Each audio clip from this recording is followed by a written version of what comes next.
கனடாவில் நான் என்ன ஜாப் செய்கிறேன் பார்ட் 3 வீடியோ தான் அது. பார்ட் 1ல நான் எப்படி கனடா வந்தேன், என்ன விசாவில் வந்தேன், என்னென்ன செஞ்சேன்னு சொல்லியிருந்தேன்.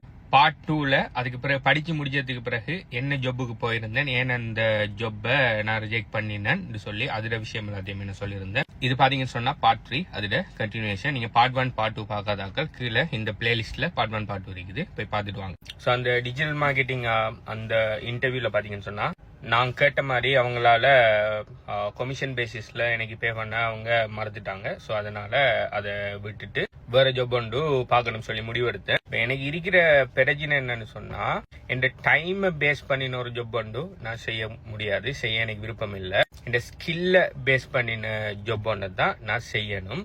ரெண்டாவது, நான் செய்ய போற ஜாப் பாத்தீங்கன்னு சொன்னா ஆல்ரெடி நான் செஞ்சிட்டு இருக்கிற ஒரு விஷயத்தோட அலைன் ஆகணும். ஆல்ரெடி நான் இருக்கிற, அதாவது இந்த கண்டென்ட் கிரியேஷன், இந்த வீடியோ கிரியேஷன், லீட் ஜெனரேஷன், இத மாதிரி விஷயங்களோட அலைன் ஆகணும். மூணாவது, ரெசஷன் ப்ரூஃப் பிசினஸ் ஒன்றுக்குள்ள நான் ஜாப்புக்கு போகணும். அதாவது ரெசஷன் ப்ரூஃப் பிசினஸ் ஒன்று செய்யற கம்பெனி ஒன்றுல நான் ஜாப்புக்கு போகணும். ரெசஷன் ப்ரூஃப்னு சொன்னா எக்கனமி எவ்வளவு பாதாளத்துல போனாலும் சரி, எவ்வளவு நல்லா இருந்தாலும் சரி, அந்த பிசினஸ் ஸ்லோ ஆகக்கூடாது. உதாரணத்துக்கு இப்ப நீங்க ரியல் எஸ்டேட் ஏஜென்ட் ஆறீங்கன்னு சொன்னா, ஹவுசிங் மார்க்கெட் நல்லா போயிட்டு இருக்குள்ள மட்டும்தான் ரியல் எஸ்டேட் ஏஜென்ட்ஸால நல்லா சேல்ஸ் எடுக்கலும், நல்லா ஷைன் ஆகலும். நாளைக்கு ஹவுசிங் மார்க்கெட் கீழே இறங்கக்குள்ள இப்ப பாத்தீங்கன்னு சொன்னா ரியல் எஸ்டேட் அவ்வளவு பூமி இல்லை. ஓகே, கொஞ்சம் காலம் அந்த கனடா கொலம்புக்குள்ள ரெண்டோட பிரைஸ் எல்லாம் கூட்டிட்டு போய், ஹவுஸோட பிரைஸ் எல்லாம் கூட்டிட்டு போய் நிறைய பேர் வாங்கினாங்க. இப்ப வாங்கினாக்கள் என்ன செய்யணும், அரைக்கரவாசி விலை குறைய விற்கிறதுக்கு கூட ஆள் இல்லாம கஷ்டப்பட்டு இருக்காங்க. ஸோ இந்த பீரியட் பாத்தீங்கன்னு சொன்னா ரியல் எஸ்டேட் மார்க்கெட் அவ்வளவு இது இல்லை. நான் உதாரணத்துக்கு ரியல் எஸ்டேட் சொல்றேன். ஸோ இதை மாதிரியான ரெசஷன்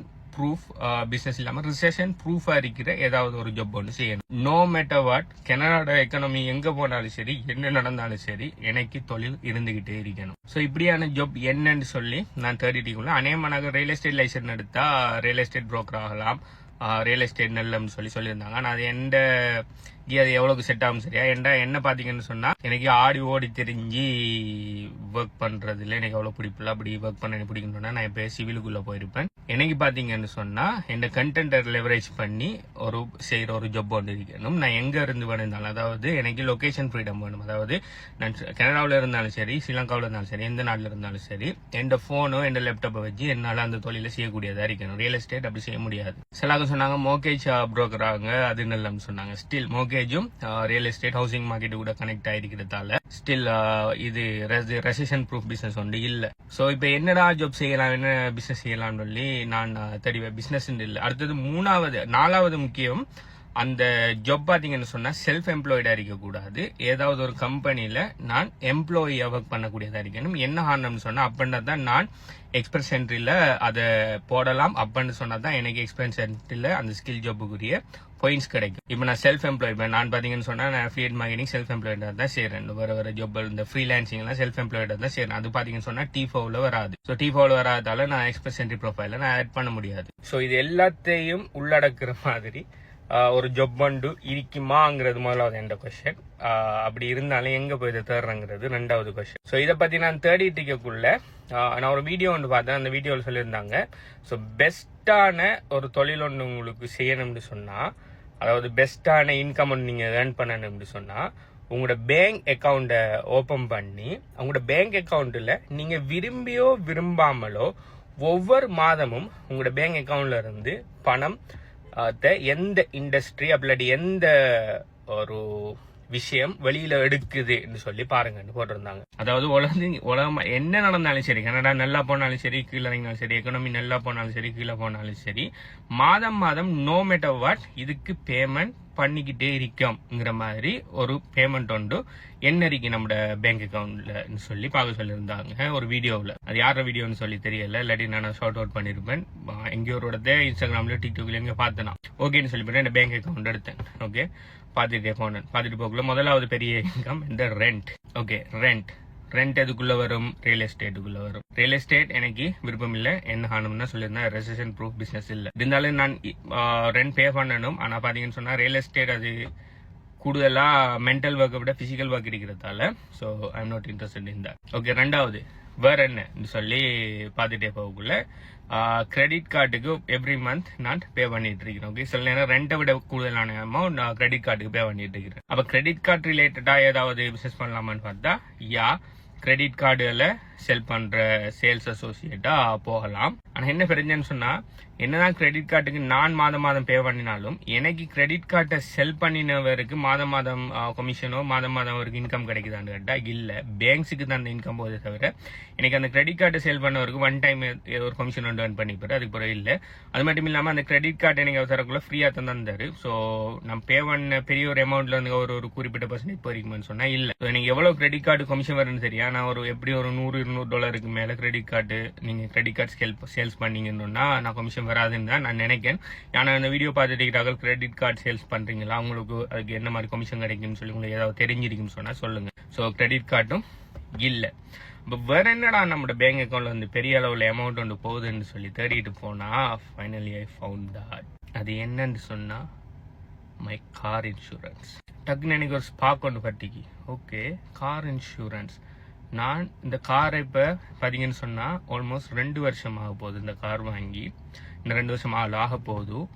ஒவ்வொரு மாதமும் நான் முதல் வருஷம் கிட்டத்தட்ட $500 பே பண்ணிட்டு இருந்தேன். ஓகே, நான் என்ன சொன்னா, நான் கனடாக்கு வந்து புதுசு எனக்கு டிரைவிங் ரெக்கார்டிங் இல்லைங்கிறதால $500 எவ்ரி சிங்கிள் மந்த் பே பண்ணிட்டு இருக்கிறேன். அந்த $500 நான் பே பண்ணி முடிச்சதுக்கு நான் அந்த 1 இயர்ல எந்த விதமான ஆக்சிடென்ட்டுமே எதுவுமே எனக்கு நடக்காதால எனக்கு எந்த விதமான ரிட்டர்னும் இந்த இன்சூரன்ஸ் கம்பெனி தரல. நான் ஃபர்ஸ்ட்டுக்கு ஜாயின் பண்ணியிருந்தேன் இன்டாக்டில் தான். நான் முதல் இன்சூரன்ஸ் எடுத்திருந்தேன் 500. திரும்ப 2வது இன்சூரன்ஸ் பார்த்தீங்கன்னு சொன்னா எக்கனாமிக்கல் எடுத்திருந்தேன். அடுத்த வருஷத்துக்கு ஒவ்வொரு வருஷமும் நீங்க மாத்தணும்.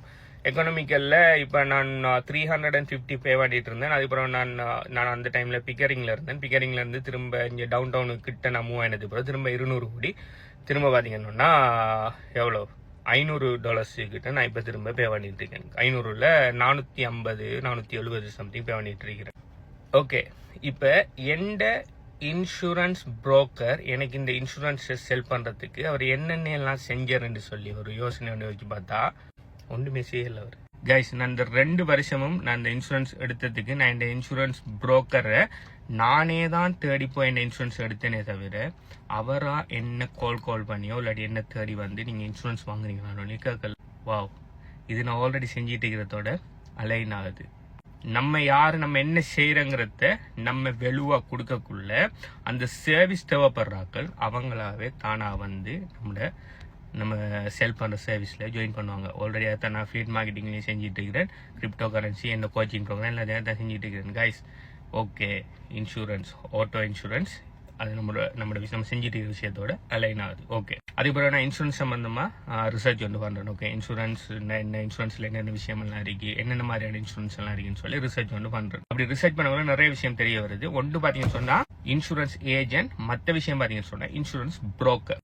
இன்சூரன்ஸ் ஏஜென்ட் யாருன்னு சொன்னா ஏதாவது ஒரு இன்சூரன்ஸ் கம்பெனியிட ஒர்க் பண்ணுவாங்க. அந்த கம்பெனியில இன்சூரன்ஸை சேல் பண்ணுவாங்க. நீங்க இப்ப இன்சூரன்ஸ் இப்ப உதாரணத்துக்கு நீங்க ஸ்கோஷியா பேங்க் கால் எடுத்து நான் கார் நான் இன்சூரன்ஸ் எடுக்கணும்னா ஸ்கோஷியா பேங்கால உங்களோட காருக்கு என்ன இன்சூரன்ஸ் ரேட் பிரீமியம் ப்ரொவைட் பண்ணிருமோ அதை மட்டும்தான் அவங்க சொல்லுவாங்க. இப்ப நீங்க டிடி கால் அடிங்கன்னா டிடி பேங்க் இன்சூரன்ஸ் எல்லாம் உங்களோட காருக்கு எவ்வளவு ப்ரொவைட் பண்ணிருமோ அதை சொல்லுவாங்க. இது பாத்தீங்கன்னா சொன்னா இன்சூரன்ஸ் ஏஜென்ட், அவங்க ஒரு கம்பெனிக்கு மட்டும் ஒர்க் பண்ணுவாங்க. அதே சமயம் இன்சூரன்ஸ் புரோக்கர் ஒரு விஷயம் இருக்கு, அவங்க புரோக்கரேஜ்ல ஒர்க் பண்ணுவாங்க. அவங்களோட புரோக்கரேஜ் பாத்தீங்கன்னு சொன்னா ஒரு 10-15 இல்லாட்டி 40-50 இன்சூரன்ஸ் கம்பெனிஸோட பார்ட்னர்ஷிப்ல இருப்பாங்க. இவங்கள்ட்ட போய் நீங்க உங்களுக்கு இன்சூரன்ஸ் வேணும்னு சொல்லக்குள்ள உங்களோட டீடைல்ஸ் எடுத்து அவங்க சிஸ்டத்துல போடக்குள்ள எந்த இன்சூரன்ஸ் கம்பெனி லோவஸ்ட் ரேட் இல்லாட்டி பெஸ்டான ரேட் தருதோ அந்த கம்பெனியை உங்களோட கனெக்ட் பண்ணி அவங்க உங்களுக்கு அந்த கம்பெனி வந்து இன்சூரன்ஸ் எடுத்து தருவாங்க. சோ இப்ப என்ன இருக்கிற கேள்வி, நான் இன்சூரன்ஸ் ஏஜென்ட் ஆகிறதா அப்படி இல்லைன்னு இன்சூரன்ஸ் புரோக்கர் ஆகிறதா? அதே மாதிரி வேற என்ன இன்சூரன்ஸ் எல்லாம் இருக்கு, ஹோம் அண்ட் ஆட்டோ இன்சூரன்ஸ் ஒரு விஷயம் ஒன்று இருக்குது. அடுத்தது ஹெல்த் அண்ட் லைஃப்னு சொல்லி இன்னொரு இன்சூரன்ஸ் இருக்குது. அது என்னன்னு சொல்லி எல்லாத்தையுமே நான் ரிசர்ச் பண்ணி நான் புரோக்கர் ஆகிறதா ஏஜென்ட் ஆகிறதா இல்லாட்டி ஹோம் அண்ட் ஹெல்த் அண்ட் லைஃப்ங்கிற அந்த லைஃப் இன்சூரன்ஸ் ஏஜென்ட் ஆகிறதான்னு சொல்லி நான் ஃபைனலா ஒரு முடிவு ஒன்று எடுத்தேன். அந்த முடிவு என்னன்னு சொல்லி நான் இதுல பார்ட் 4 வீடியோவில் எப்படி அதை நான் சூஸ் பண்ணினேன், என்னென்ன விஷயம்லாம் அதுக்கு இடையில் நடந்ததுன்னு சொல்லி பார்ட் 4 வீடியோவில் கிளியரா சொல்றேன். ஸோ இப்போ உங்களுக்கு தெரியும் நான் என்ன ஃபீல்டை சூஸ் பண்ணிருக்கேன்னு சொல்லி. ஆனா அதுல இருக்கிற என்ன சப் கேட்டகரி ஃபீல்ட சூஸ் பண்ணிருப்பேன்னு சொல்லி நீங்க கெஸ் பண்ணிருப்பீங்கன்னு சொன்னா கீழே கமெண்ட் பண்ணுங்க. பார்ட் 4 வீடியோவில் சந்திப்போம். பை.